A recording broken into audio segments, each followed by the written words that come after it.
आइए भक्तिजनों, अब सुनते हैं शनिवार व्रत की विधि एवं कथा। इस दिन शनि की पूजा होती है।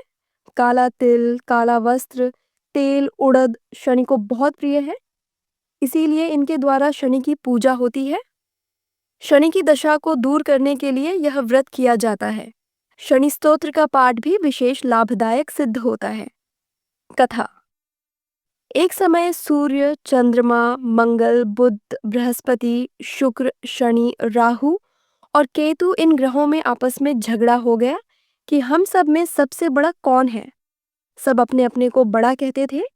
जब आपस में कोई निश्चय ना हो सका तो सब के सब आपस में झगड़ते हुए इंद्र के पास गए और कहने लगे कि आप सब देवताओं के राजा हो, इसीलिए हमारा न्याय करके बतलाओ कि हम नवग्रहों में सबसे बड़ा कौन है।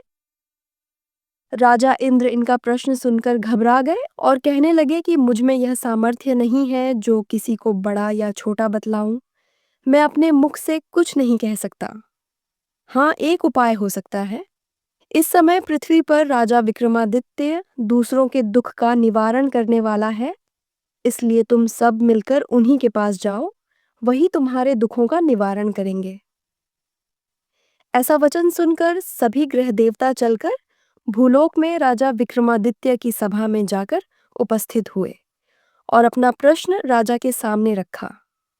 राजा उनकी बात सुनकर बड़ी चिंता में पड़ गए कि मैं अपने मुख से किसको बड़ा और किसको छोटा बतलाऊं।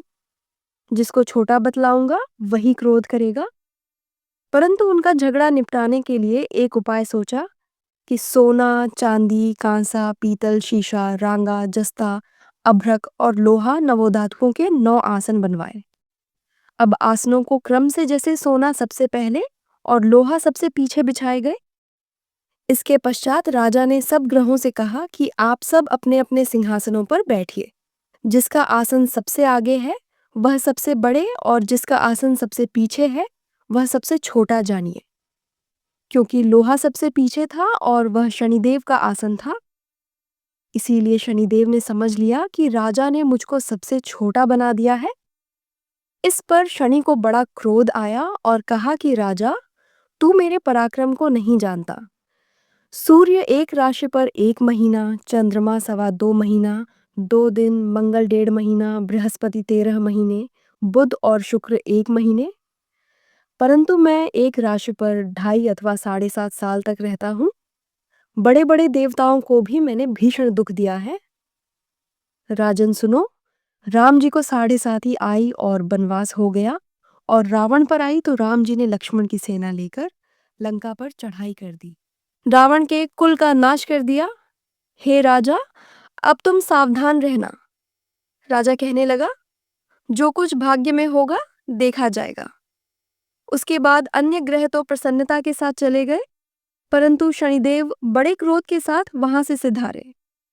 कुछ काल व्यतीत हो जाने पर जब राजा को 7.5 की दशा आई तो शनिदेव घोड़ों के सौदागर बनकर अनेक सुंदर घोड़ों के सहित राजा की राजधानी में आए।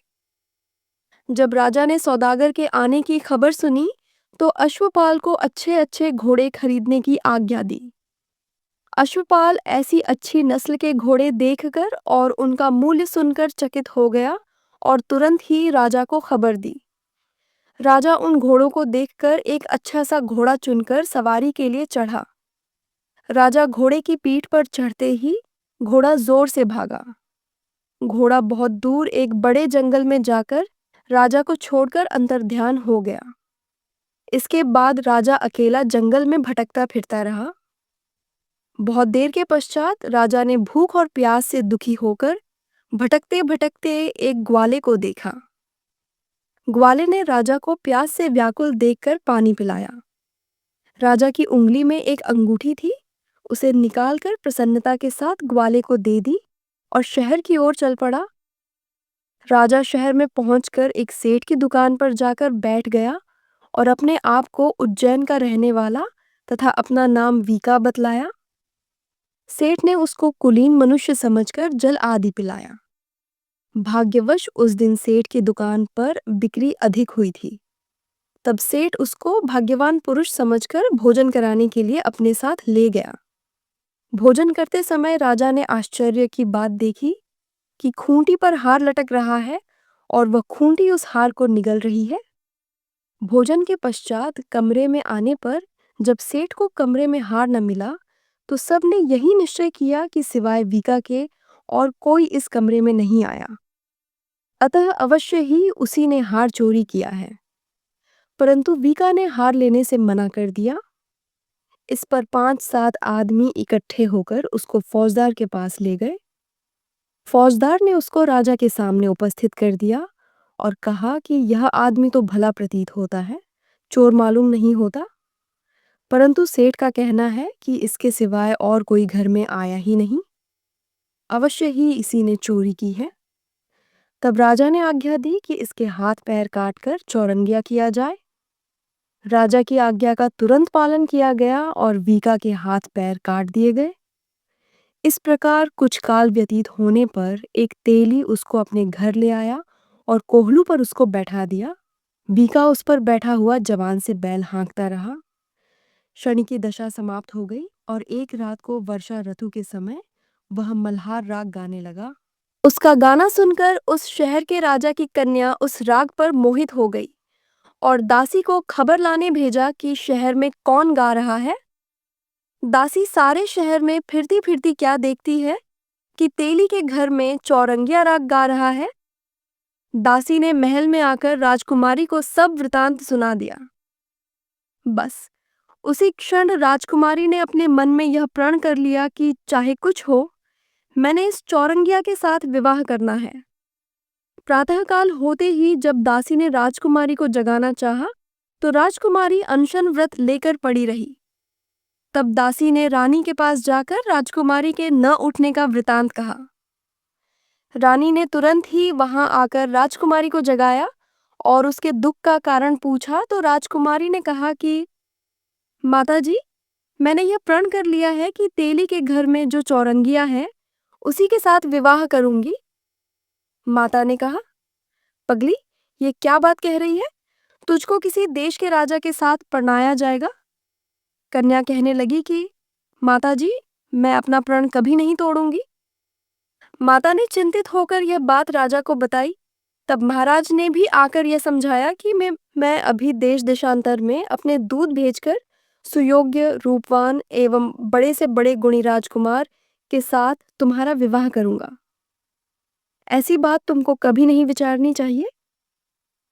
कन्या ने कहा, पिताजी, मैं अपने प्राण त्याग दूंगी, परंतु दूसरे से विवाह नहीं करूंगी।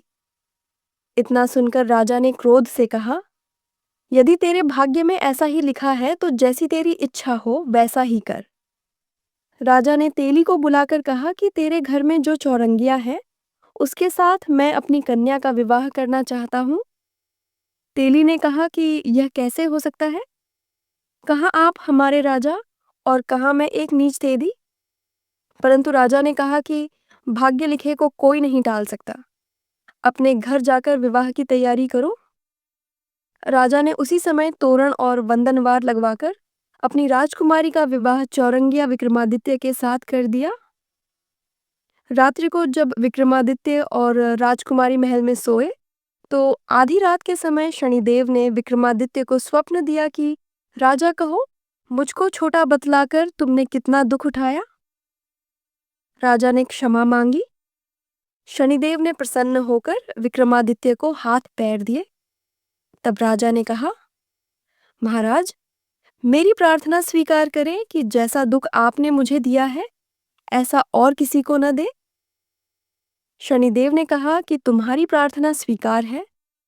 जो मनुष्य मेरी कथा सुनेगा या कहेगा उसको मेरी दशा में भी कभी किसी प्रकार का दुख नहीं होगा, और जो नित्य ही मेरा ध्यान करेगा या चींटियों को आटा डालेगा उसके सब मनोरथ पूर्ण होंगे।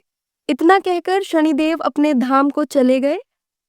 राजकुमारी की आंख खुली और उसने राजा के हाथ पांव देखे तो आश्चर्य को प्राप्त हुई। उसको देखकर राजा ने अपना समस्त हाल कहा कि मैं उज्जैन का राजा विक्रमादित्य हूँ। यह सुनकर राजकुमारी अत्यंत प्रसन्न हुई। प्रातःकाल राजकुमारी से उसकी सखियों ने पूछा तो उसने अपने पति का समस्त वृतांत कह सुनाया। तब सबने प्रसन्नता प्रकट की और कहा कि ईश्वर ने आपकी मनोकामना पूर्ण कर दी।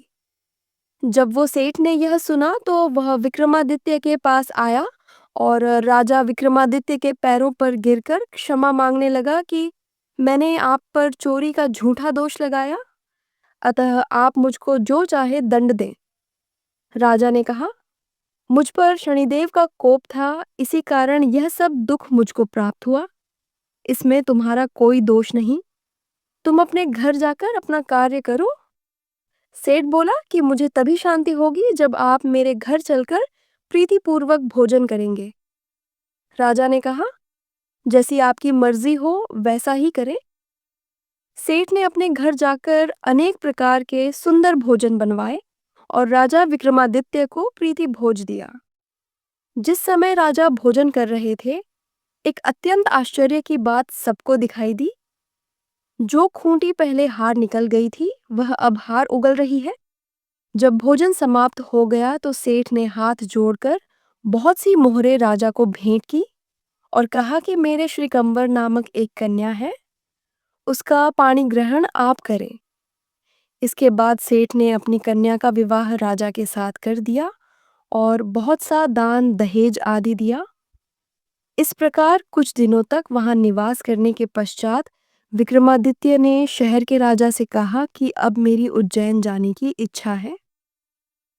फिर कुछ दिन के बाद विदा लेकर राजकुमारी मनभावनी, सेठ की कन्या श्रीकंवरी तथा दोनों जगह के दहेज में प्राप्त अनेक दास दासी, रथ और पालकियों से सहित विक्रमादित्य उज्जैन की तरफ चले। जब शहर के निकट पहुंचे और प्रवासियों ने राजा के आने का संवाद सुना तो समस्त उज्जैन की प्रजा आगवानी के लिए गई। तब बड़ी प्रसन्नता से राजा अपने महल में पधारे। सारे शहर में बड़ा भारी महोत्सव मनाया गया और रात्रि को दीपमाला की गई।